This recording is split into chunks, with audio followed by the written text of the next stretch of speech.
한국 오폴덤 정복기. 안녕하세요. 첫끼 인사드립니다. 저번주에 비가 참 많이 왔는데 이 비 피해들은 없었는지 모르겠습니다. 저도 다니는 주 무대가 강남이다 보니 간발의 차이로 차가 침수되는 일을 피할 수 있었습니다.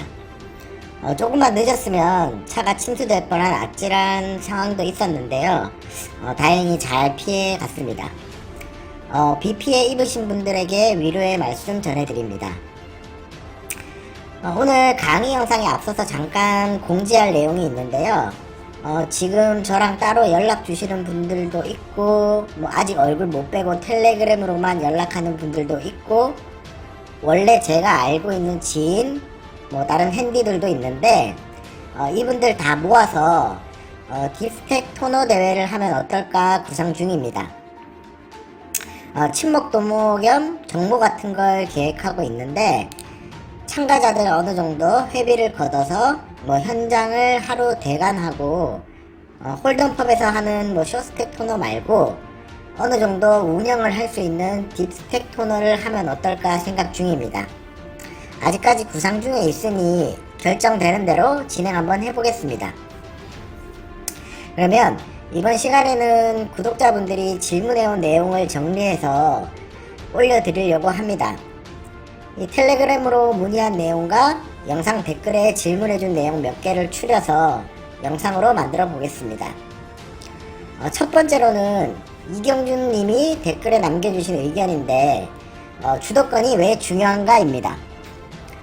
홀덤에서 중요한 요소는 좀 많이 있습니다. 포지션도 중요하고 스택 사이즈도 중요하고 핸드레인지, 성향, 배팅 사이즈 등등 솔직히 안 중요하다라고 생각하는 요소가 없습니다. 이 하나하나 다 중요한데 각자의 핸디들 성향에 따라서 플레이 스타일에 따라서 홀덤을 생각하는 관점에 따라서 중요한 점이 다 다르다고 생각합니다. 저는 누군가가 홀덤에서 제일 중요한 거 한 가지만 얘기하라고 하면 저는 망설임 없이 주도권이라고 얘기를 합니다. 그건 제가 공격적인 성향이고 핸드레인지도 넓게 쓰기 때문에 그래서 그렇습니다.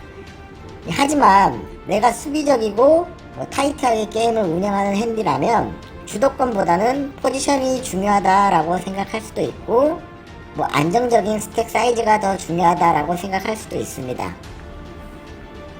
수비적이면서 타이트한 분들은 콜 위주의 플레이를 하다 보니 이 스택이 작으면 운영하기가 힘들고 한번 넛이 됐을 때 많은 칩을 가져와야 되기 때문에 스택을 중요하게 생각하는 분도 있을 겁니다.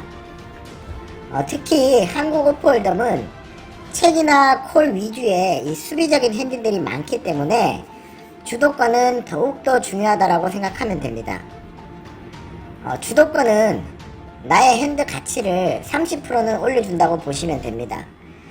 주도권이 없는 상태에서는 내 거 맞으면 콜이나 배팅, 내 거 안 맞으면 폴드, 정직해질 수밖에 없습니다.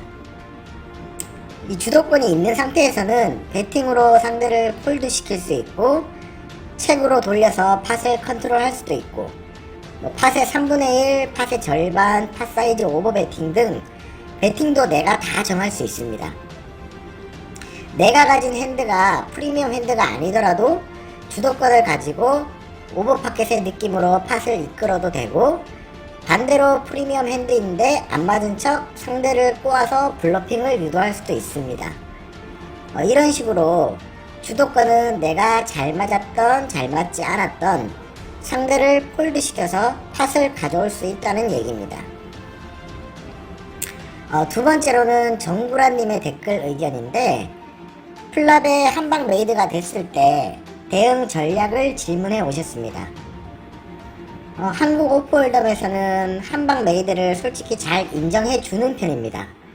제가 외국에서 게임 칠 때는 한방 메이드를 거의 인정을 안 해주는 편이라서 밸류를 맥스로 받을 수 있는데 한국 오프홀덤에서는 이 한방 보드가 깔리면 핸디들이 다들 좀 조심스러워 합니다.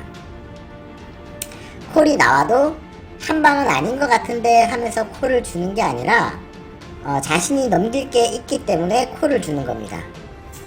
그래서 내가 한방 줄이나 뭐 한방 플러시가 됐을 때 이 달아먹으려고 책으로 돌리는 거는 안 좋은 플레이입니다. 턴리버에 넘어가든 안 넘어가든 이 상대 핸디에게 턴 카드를 공짜로 보여주는 행동은 넘어가면 크게 지게 되고 안 넘어가면 먹는 칩이 얼마 없는 상황이 됩니다.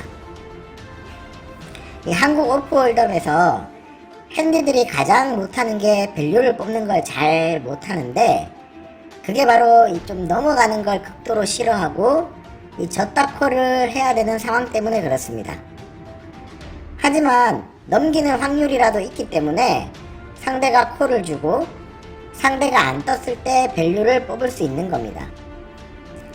내가 한 번도 안 넘어가면 내가 잘 맞았을 때 누가 콜을 주겠습니까?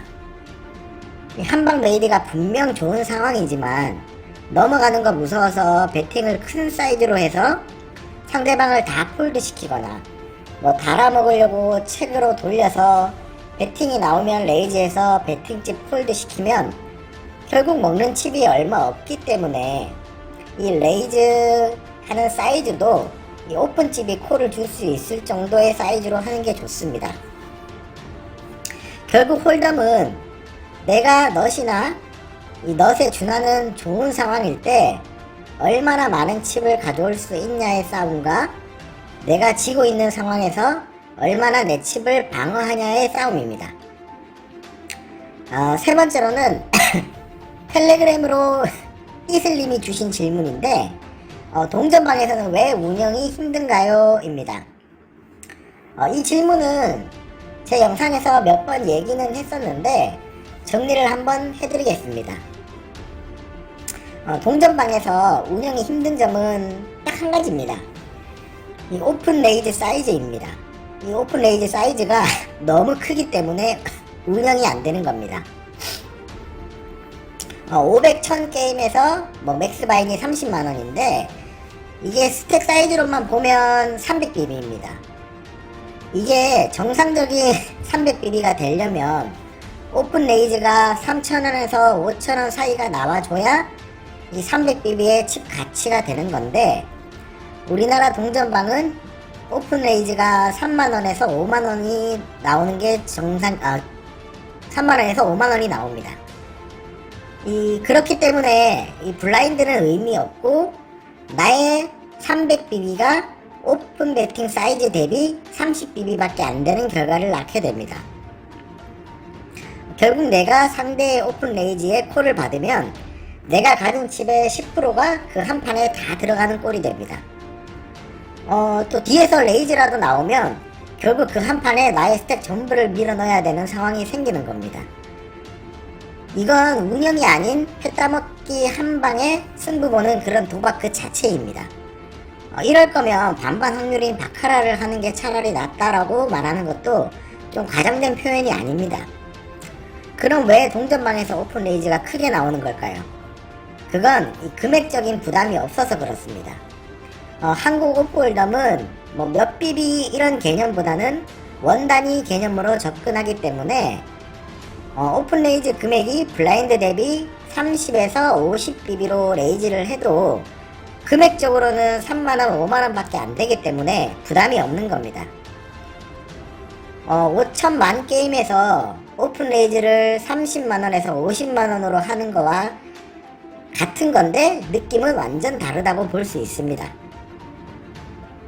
이렇게 세 분의 질문 내용을 짧게 정리해 봤는데, 질문을 주신 분들 답변이 좀 부족하거나 뭐 추가 질문이 있으시면 언제든 연락 주시고, 시청자분들도 추가로 질문할 거 있거나 새로운 의견 있으시면 언제든 연락 주시면 친절히 답변 드리겠습니다.